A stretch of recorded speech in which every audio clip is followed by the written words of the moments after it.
dit is het enige wapenfeit in de minne eerste helte. De kopbal van Martijn Barto, maar daar bleurt eens bij. De tweede helte is een stuk leuker.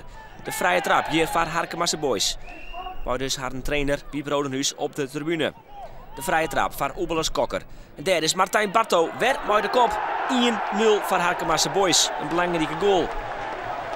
Barto wordt hier hiendol vrijlitten en dus kan de toekomstig Cambuur spits eenvoudig inkoppen.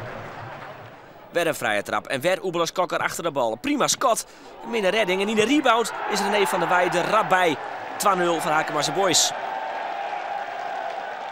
En net lang daarna een overtreding van Gene Muiden. Daar bemoeit Roel van der Meulen hem daarmee. Die hier al kiel en van dit laatste setje krijgt hij daar zijn tweede. Maar dat had de skietsjocht nog net terug. Van der Meulen rint toek hier bij Wij. En dan wordt het heel lang. Hier rechts in beeld is het toch een Gene Muiden-speler die denkt: hey, twakkie giel, dat is toch nog de hele tijd. Hij holis maar de assistent skietsjochter krijgt Van der Meulen dan uiteindelijk toch nog de rode kaart. Maar Simon krijgt de boys Liekwols, wolle vrije trap. Weer Kokker achter de bal. En ja, hier 3 keer een assist van Kokker.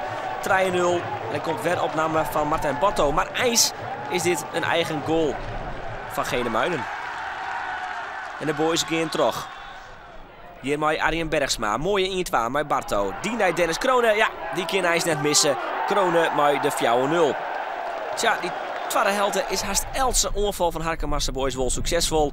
Hier een blinde trap naar voren. Barto zet zijn chest onder heel eenvoudig op zijde. Randje 16 meter. Rekken toch wel de peel. Maar die tweede instantie zit hij hem er wel in. Heel eenvoudig 4-0. En dus na 4 keer een nederlaag. Bij de nieuwe trainer nou op de tribune eindelijk weer een overwinning.